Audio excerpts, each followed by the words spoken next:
Bonjour, ce tutoriel porte sur les masques d'écrêtage dans Photoshop.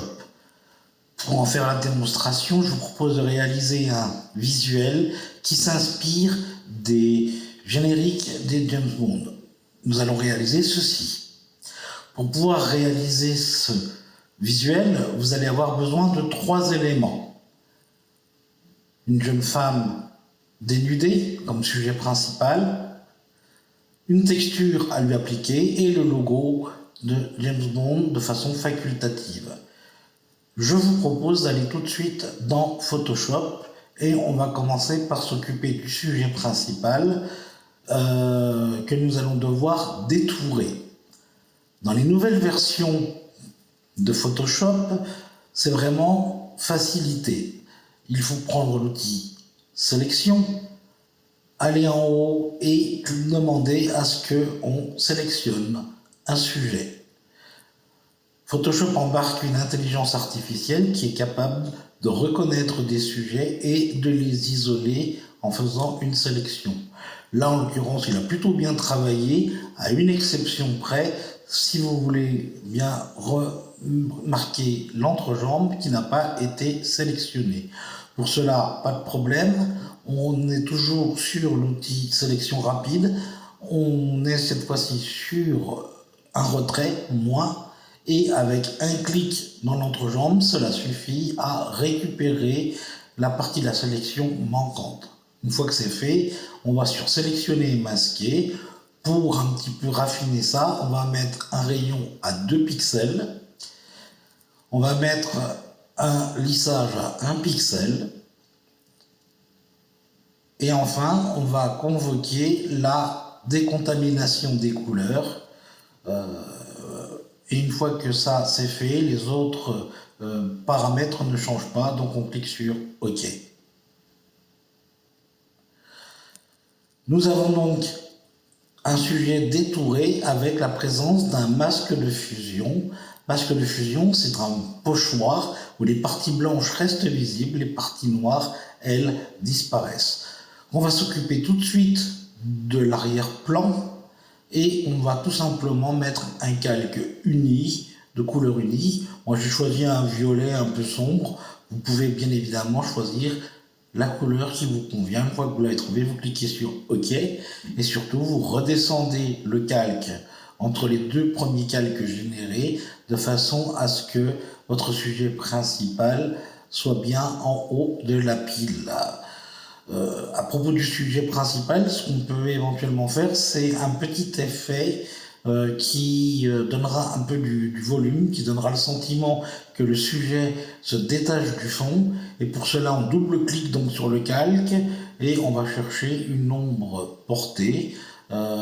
Sur le côté gauche, vous voyez là un liseré noir qui est apparu et qui donne le sentiment qu'effectivement la jeune femme est à 1 ou 2 mètres devant l'arrière-plan.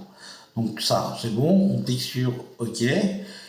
J'en viens maintenant à la partie réellement consacrée au masque d'écrêtage.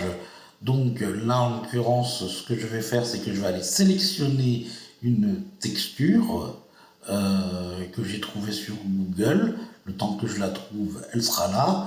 Donc le masque d'écrêtage, en fait, il va nous permettre de remplir la partie visible, donc la jeune femme, avec une texture. Dans un premier temps, ce que je vais faire, c'est que je vais faire pivoter de 90 degrés la texture, pardon, en maintenant la touche Shift. Vous pouvez y aller par palier et donc vous pouvez la mettre à la verticale. Une fois que ça c'est réalisé, ce que je vais faire, c'est que je vais diminuer temporairement l'opacité de mon calque de texture de façon à pouvoir voir comment je vais pouvoir la positionner. Bien évidemment, cette texture, je l'agrandis et je vais essayer de la positionner de façon intéressante par rapport au corps que j'entrevois en dessous. Quand c'est fait, je valide Et bien évidemment, je n'oublie pas de remettre l'opacité du calque à 100%. L'écrêtage proprement dit maintenant, relativement simple. Assurez-vous vraiment que votre calque de texture est bien au-dessus de la partie qu'il va falloir remplir. Encore une fois, la partie qu'il va falloir remplir, c'est la partie blanche du calque de fusion que nous avons réalisé juste avant. D'accord? Et il laissera apparaître juste le corps. Donc, pour ce faire, c'est relativement simple. Vous appuyez sur la touche Alt et vous descendez votre curseur jusqu'à ce qu'il change de forme et vous cliquez tout en maintenant la touche Alt. Miracle, la texture a été découpée en fonction du calque du masque de fusion, pour être tout à fait exact.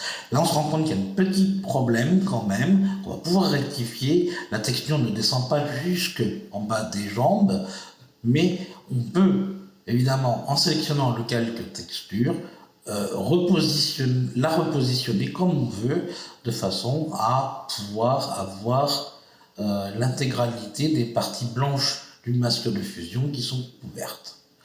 Voilà. Quand ça c'est fait, on peut éventuellement effectivement retourner sur son disque dur, chercher un logo auquel on va appliquer le même effet spécial qu'on avait fait pour le corps de la jeune femme. Hein. Là, on repositionne un tout petit peu. Bon, là, il n'y a pas trop le choix vu la largeur du logo. Si on ne veut pas tronquer en particulier le canon de l'arme. Donc là, on va le laisser à peu près comme ça. Et bien évidemment, on valide à chaque fois qu'on l'a trouvé. Et là, on va donc double-cliquer. Les effets spéciaux vont apparaître. Et là, on va chercher une nouvelle ombre portée. On va un petit peu retravailler de façon à ce qu'elle soit correcte. On va déjà lui mettre une couleur noire. Et ensuite, on va affiner quelques réglages comme la distance, l'opacité, la graisse, de façon à avoir quelque chose qui soit assez harmonieux avec le reste. Quand c'est fait, on clique sur OK. Le visuel est terminé.